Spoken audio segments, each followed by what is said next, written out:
For exposing my sister who claimed my late husband fathered her baby to get his money? I am Madeline.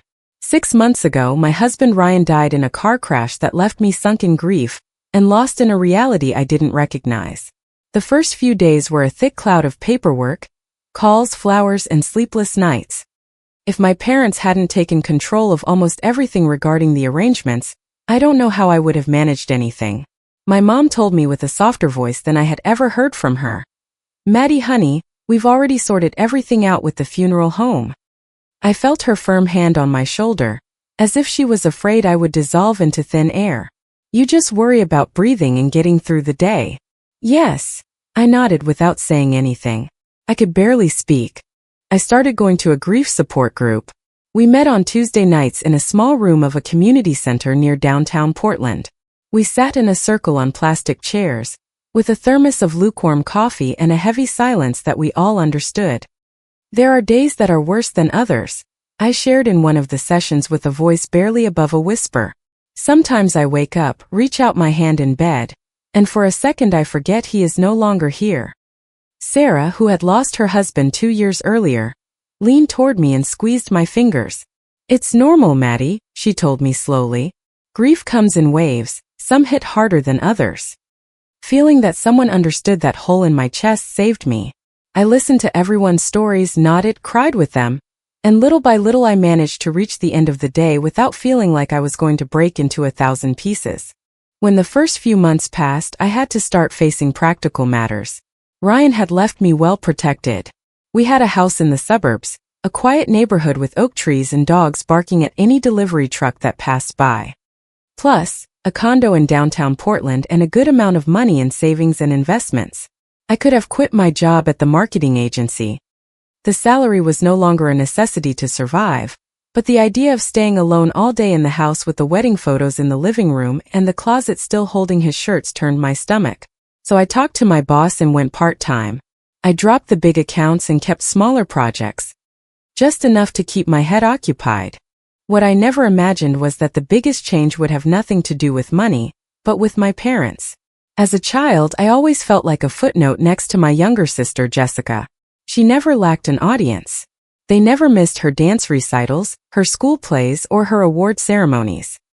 My diplomas and academic achievements were celebrated with a "very good, honey," said in passing, while they were already talking about something else. After Ryan's death, something changed with them. They started calling me daily, inviting me over for dinner on Sundays, genuinely asking how I felt.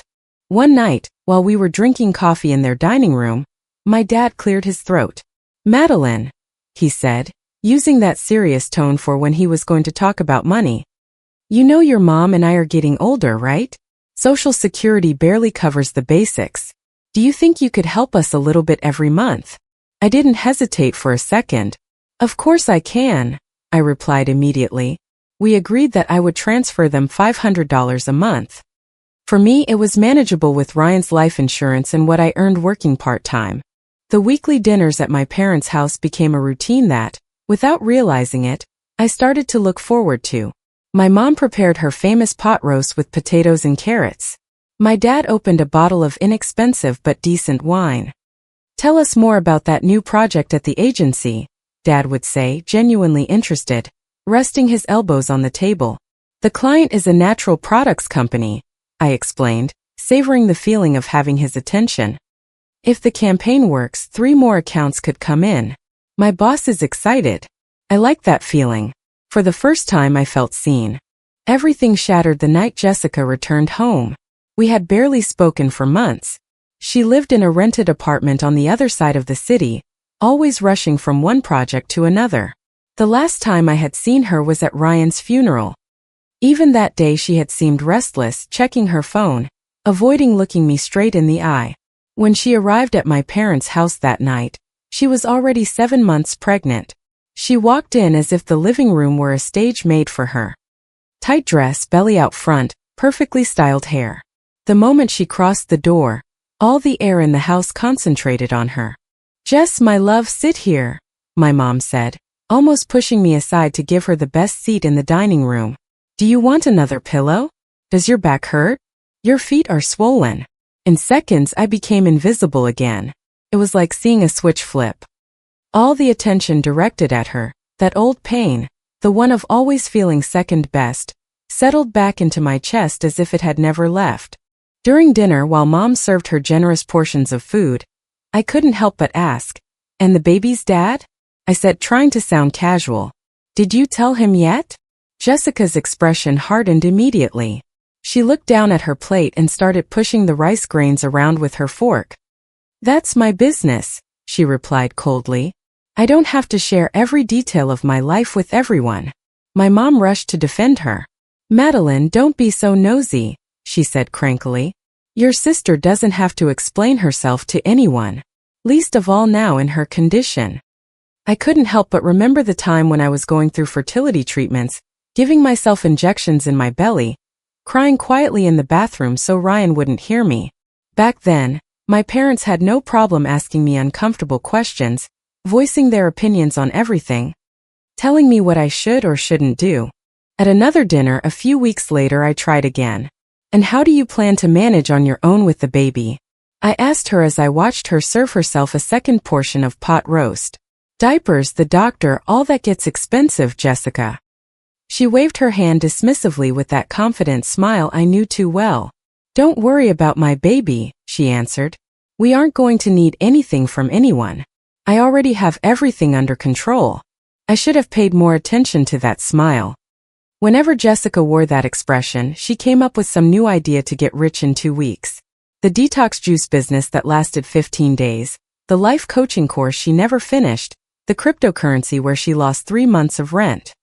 "This time everything is going to turn out just as I planned," she said, caressing her belly with a certainty that should have set off all my alarms.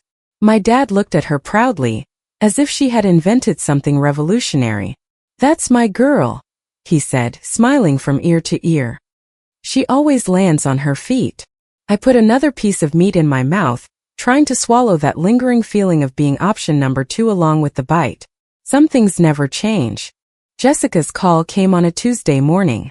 I was in the office reviewing campaign reports. When I saw her name light up on my phone screen, I thought about letting it ring. Our conversations were usually short, tense, and full of uncomfortable silences. But without knowing why, I answered. "Maddie," she said with that sweet voice she only used when she wanted something. "Next weekend I'm having the baby shower at Mom and Dad's house. I would love it if you came." I stayed quiet for a few seconds. The last real conversation we had was at Ryan's funeral, and even then I got the impression that she wanted to be anywhere else but there. "Are you sure?" I asked, unable to hide my surprise. I could count on one hand the times Jessica had included me in something on her own initiative. "Of course," she answered, laughing, but her laugh sounded somewhat forced. "You're my only sister. It wouldn't be the same without you. Besides, I have something special planned." There was something in her tone that tightened my stomach. A weird little feeling like when you know a storm is coming but the sky is still blue. Still, I pushed the premonition aside. "Okay," I said. "I'll be there." I hung up and started thinking about the gift. That Saturday I arrived at my parents' house with 2 carefully wrapped packages. A high-end baby monitor I had bought online and a blanket I had knitted myself during sleepless nights. The house looked like a pastel-colored bomb had exploded. Pink and blue balloons hung everywhere. There were streamers on the door frames, over the TV, even on the dining room lamp. In the center of the table was a huge cake made entirely of diapers, ribbons, and stuffed animals. Jessica never missed an opportunity to make any occasion a spectacle. She had invited half the world. My Aunt Margaret was with her daughters in a corner, commenting in low voices. Mom's book club friends occupied the couch with plates full of snacks in their hands. A group of Jessica's former college classmates crowded around the punch bowl, laughing loudly at jokes that wouldn't include me. "Game time," Jessica announced, crossing the living room in a long, flowing maternity dress that probably cost more than a month's rent for her apartment. She was radiant, but there was something in her smile that didn't sit right with me. It wasn't joy. It was something else, almost predatory. Every so often her eyes met mine through the crowd. She looked at me a second too long. We played measuring the belly with a ribbon to see who guessed closest. Guessing the birth date, even that horrible game of guessing which melted chocolate bar was in a diaper. I won the ribbon contest, which seemed to annoy her more than it should have. All the while I felt like she was waiting for the right moment. When it was time to open the gifts, Jessica exaggerated her reactions as if she were in a play. For every bib she let out a very long ah. For every onesie she faked tears. "Oh no, this is too cute," she said over and over again. Finally she took my gifts. She opened the monitor first. "Wow, big sister, this is really luxurious," she said, lifting the box so everyone could see it. Then she took the blanket, spent a while running her hand over the knitting, looking at the design with an expression I couldn't read. Then she tapped her glass with a spoon. The sound was clear metallic. The living room gradually went silent. My heart started beating faster without knowing why. Suddenly the air felt thick, hot. "I want to thank you all for coming," Jessica started with one hand on her belly. "It really means a lot that you're here joining me in this new stage." She smiled. "But there's also something else I need to share. It's time for everyone to know who the father of my baby is." My heart stopped being just a heart and became an out-of-control drum. Jessica's eyes locked onto mine. In that instant I knew it before she said it. And yet, when the words left her mouth, it was as if someone had pushed me off a cliff. "The father," she said with a clear, firm voice, "is Ryan Anderson, Madeline's husband." The world tilted. I heard gasps, chairs moving, murmurs growing. Aunt Margaret covered her mouth with her hand. Jessica's friends huddled closer, as if they wanted to hide behind one another. I looked at my parents, searching their faces for the same surprise I felt. What I found was something else. They didn't seem surprised. They seemed ashamed, uncomfortable, like someone who sees a truth they already knew come to the surface. They knew. They already knew. Before I could organize a thought, Jessica kept talking. Her voice was loaded with satisfaction. She turned her body to face me directly, as if we were on a stage, just her and me. "Since it's Ryan's child, his only heir," she said slowly, savoring each syllable, "I am entitled to half of everything he left behind. The house, the condo, the money. My son deserves his father's inheritance." The room started spinning. I grabbed the back of a chair so I wouldn't fall. At that moment my parents stepped forward and stood on either side of Jessica like bodyguards. "Madeline," Dad said, using his businessman voice, the one nobody argued with, "you have to do the right thing. Your nephew deserves Ryan's legacy." I managed to get my voice out, but it was barely a thread. "You're lying," I managed to say. "All of you are lying. Ryan would never have." Jessica interrupted me, and her smile turned cruel. She took her cell phone out of her dress pocket. "Then how do you explain this?" She held up the screen and the world broke again. There were Ryan and Jessica hugging, kissing, in what was clearly a hotel room.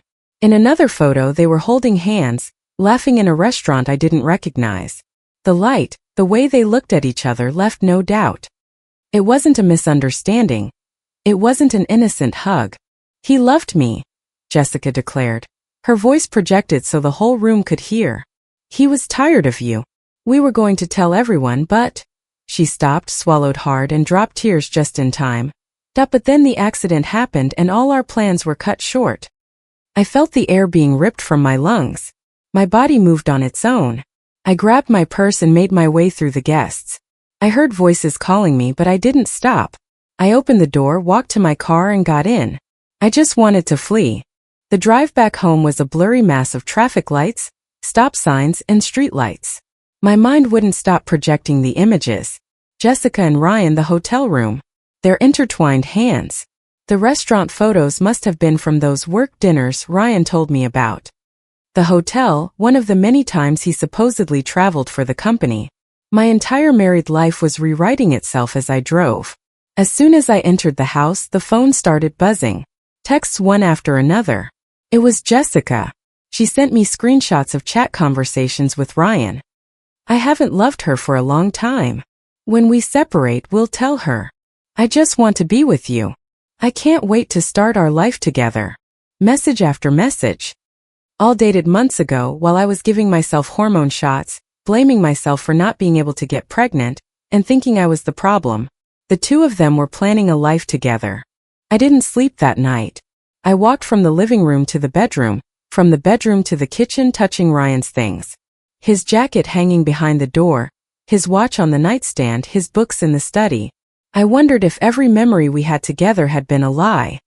The first call from my parents came at exactly 7 the next morning. I let it ring 4 times before answering. "Madeline, you have to be reasonable," Dad said without even saying hello. "The sooner you accept splitting the inheritance, the better it will be for everyone." The lightness with which he said it ignited something inside me. "Better for whom?" I asked with a dry mouth. "For Jessica? For you. For all of us," Mom intervened. I realized he was on speakerphone. "You don't want this to turn into something ugly, honey, do you? A scandal isn't good for you." There was a silence. The kind of silence that says everything. "Since when did you know?" I asked with a broken voice. "Since when have you known about the two of them?" I heard Mom take a deep breath. "For a while," she finally admitted. "Ryan talked to us about 6 months before. He wanted to tell you, but then the accident happened. 6 months. They had known for 6 months. They sat next to me at the funeral, letting me cry on their shoulders. They accepted my money every month, looking me in the face, knowing everything Ryan and Jessica had done. Traitors, I thought. And it wasn't just a thought. The word came out loud, clear, cold. Traitors, all of you. I hung up, blocked their numbers with a trembling hand, then opened my banking app and canceled the monthly transfer to their account. This time I didn't hesitate for a second. Let them ask their favorite daughter for money. 2 weeks went by where I barely ate, barely spoke to anyone. I let the doorbell ring without opening it. I ignored the messages I received from distant relatives. They all had the same tone. "Maybe you can talk to your mom. Don't be so hard on your sister. The baby is not to blame." Then Jessica's email arrived. If I didn't voluntarily agree to hand over half of everything, she would sue me. I read the word voluntarily over and over again. Seemed almost like a mockery. I didn't answer. I didn't have the strength to fight, but I wasn't going to hand over anything just like that either. The looks in the office became impossible to bear. Some coworkers looked at me with open pity, others with a sort of morbid curiosity. I was in a meeting with a client when I felt my throat close up and my eyes fill with tears. I couldn't keep talking. Mark, my boss, called me into his office that same day. He closed the door, sat across from me, and rested his elbows on the desk. "Madeline," he said softly without a scolding tone, "take some time off. Paid, unpaid, however you want. Your spot will be here when you're ready. The important thing right now is you." I nodded gratefully, packed my things, and left. Over the next few weeks, I became a hermit. I ordered groceries for delivery, didn't receive visitors, and turned off my phone for hours. I sat on the couch with open boxes of photos in front of me, trying to find signs in Ryan's face. Every happy memory felt contaminated. The news of the baby's birth didn't reach me through my family, but through Facebook. Someone tagged me in a photo. I opened it out of reflex. There was Jessica in a hospital bed smiling, as if life had given her exactly what she wanted. My parents on either side of the bed, looking at the newborn as if he were a miracle. The baby was wrapped in the cream-colored blanket, the same one I had knitted for the baby shower. I closed the app before reading the comments. I did manage to see the name she had chosen, Ryan. Ryan James, but everyone was already calling him RJ or Ryan Jr. A week later, a process server knocked on the door with a large envelope in his hand. It was thick with my name printed in black letters. Seeing it, I knew what it was before opening it. A lawsuit. The language was cold, technical. A petition to determine heirship and a claim against the estate. Jessica was claiming half of everything Ryan had left me. The house, a portion of the money, a percentage of the downtown condo. I spent 3 days reading online about family and estate lawyers. In the end, I made an appointment with a man recommended on several forums, Mr. David Chan. His office was in an old downtown building with hallways that smelled of paper and coffee. "Mrs. Anderson," he said, adjusting his glasses as he reviewed the lawsuit. His tone was neutral, without judgment. "I have to be honest, your sister has evidence of a relationship of several months with your husband, messages, photos, even witnesses, among whom are your parents." He paused. In cases like this, where it is alleged that there is a child from the relationship, judges tend to be very sensitive, especially if the father has already passed away. I felt the floor open beneath my feet. I left the office with the feeling of having lost a battle before it even started.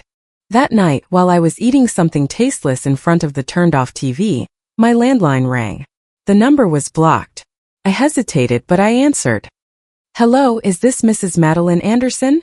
asked an unknown woman's voice, but with a nuance that felt strangely familiar to me. "Yes, who is calling?" A brief silence. Then the answer.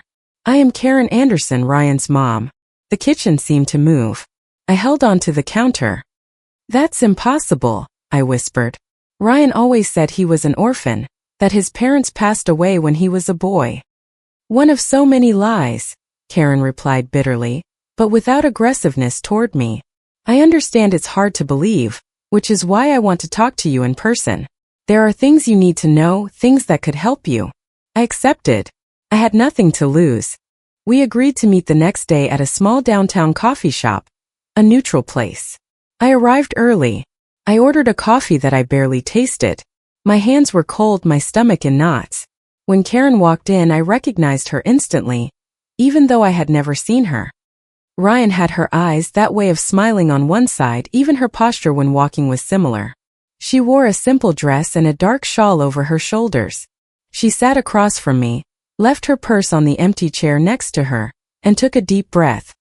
"I was at the funeral," she said bluntly after greeting me, "in the back with a black dress and a veil. I didn't have the courage to approach you. Ryan and I hadn't spoken for years." The image cleared in my mind, a solitary figure at the back of the chapel with her face covered. At that moment I was too immersed in my own grief to wonder who she was. "Why are you showing up now?" I asked, unable to hide my suspicion. After everything I had discovered about Ryan, trusting someone related to him did not come naturally to me. Karen opened her purse and took out a worn manila envelope with wrinkled corners. She passed it to me slowly. "Because I found out through a neighbor who is still in touch with your parents about what your sister is claiming. And even though my son did many things wrong, I cannot stay quiet and watch another woman suffer because of his lies." My hands were shaking when I opened the envelope. Inside were several folded documents. I stopped at one that had the letterhead of a hospital, St. Gabriel's General Hospital. The date was from 10 years ago, a year before Ryan and I got married. I started reading. "Complete azoospermia, permanent sterility with no possibility of natural conception." The words hit me one by one. "He had those tests done when he was 25, Karen explained in a low voice. "He was devastated by the result. It was one of the last deep conversations we had before he pulled away from me. He wanted to pretend that everything was fine, that he didn't care, but I knew he did." I thought of all the fertility specialist appointments, the pills, the injections, the nights crying in the bathroom, while Ryan told me not to worry, that everything would work out when it was time. It had all been a farce. I wasn't the problem. I never had been. The day of the first hearing, the courtroom was full. Jessica was sitting in the front row with the sleeping baby in her arms. She wore a simple black dress, with almost non-existent makeup. She had rehearsed the role to perfection. She looked more like a widow than a former girlfriend. My parents sat next to her, one on each side like a wall. When it was her turn to testify, Jessica stood up holding the baby. She walked to the stand with slow steps, as if the weight of the world rested on her shoulders. "All I want is justice for my son," she said with tears shining in her eyes. "Ryan and I loved each other. He told me he was trapped in a loveless marriage. He promised me that when he got divorced we were going to start a family, and now he's gone. The only thing my son has left is his father's legacy." Her voice broke at just the right moment. Some people in the room sighed. Mr. Chun waited for Jessica to finish her performance before standing up. He readjusted his glasses, grabbed a folder, and approached the stand. "Your Honor," he said calmly, "I want to present evidence that proves that all of Mrs. Jessica Miller's claim is, unfortunately, fraudulent." He handed her the documents. The judge received them and started reading. Her expression didn't change. Jessica's lawyer stood up immediately. "Objection," he said. "We do not know the origin of these documents. It is not proven that they belong to Mr. Ryan Anderson. They could be forged." Jessica lost her composure for a second. "Those papers are a lie," she yelled, pressing the baby against her chest. She made them up to steal my son's inheritance. Mr. Chun didn't flinch. Given that these tests show that Mr. Anderson was sterile a decade ago, he continued, we request that a DNA test be performed to establish the true paternity of the minor. Jessica smiled sideways, as if she had caught him in a mistake. That's impossible, she said in an almost triumphant tone. Ryan was an orphan. There is no one to compare him to, and his body was cremated. There's nowhere to get samples. Actually, Mr. Chun said, turning toward the audience, I want to present Mrs. Karen Anderson, biological mother of Mr. Ryan Anderson. The murmur in the room grew louder. Karen stood up slowly from her seat in the back and walked forward with her head held high. I am willing to take the DNA test that the court deems necessary, she said clearly, looking straight at the judge. If this child is my grandson, I want to know. And if he isn't, you all should know too. The judge nodded. A DNA test between Mrs. Karen Anderson and the minor is ordered, she said, tapping the table lightly with her pen. I am suspending the hearing until we have the results. I saw the color drain from Jessica's face. My mom leaned toward her, whispering something I couldn't catch. My dad looked at me with an expression I couldn't decipher. For the first time since this all started, I felt something that wasn't just pain or anger. I felt hope. When we returned to the courthouse a few weeks later, the atmosphere was different, less morbid, more tense. The judge arrived, sat down, and asked for the envelope with the results. She opened it with mechanical movements. She read in silence, then looked up. The results of the DNA test, she said in a clear voice, conclusively indicate that there is no genetic relationship between the minor and Mrs. Karen Anderson. The silence was absolute. Consequently, she continued, it is concluded that Mr. Ryan Anderson is not the father of this child. A muffled murmur ran through the room. Jessica's face crumbled. She started to cry, but it was no longer the controlled crying from before. Her mascara ran down her cheeks. She looked more furious than sad. Mrs. Miller, the judge said in a severe tone, looking at Jessica, do you care to explain why you filed an inheritance claim based on a lie? Jessica clutched the baby to her, as if she could hide behind him. At that time I was seeing several men, she muttered, almost inaudibly. When Ryan passed and was cremated, I thought it would never be known. He had money. I needed security for my son. So you tried to defraud your own sister, the judge said without softening a single word. And you used your parents as instruments in that attempt. I just wanted to secure my baby's future, Jessica said. But nobody seemed to believe her tears anymore. Even my parents looked different. My dad's face was distorted. My mom looked at the floor as if she were too ashamed to look up. The court rules in favor of the defendant, Madeline Anderson, the judge concluded. All of Mrs. Jessica Miller's claims regarding Mr. Ryan Anderson's assets are definitively dismissed. She paused. Mrs. Miller is very fortunate that her sister has not filed a criminal complaint for attempted fraud. It would be wise to think carefully before lying to a judge again. Leaving the courthouse, my parents approached me. Mom had red eyes, her makeup smudged. Dad looked older, more hunched. Madeline, sweetie, Mom said, trying to take my hand. We didn't know Jessica was lying. We swear to you. We can fix this. We've been very tight on money since you stopped helping us. Maybe we can. I raised my hand to stop her. No, I said with a firm voice. No more. I don't want to hear from you.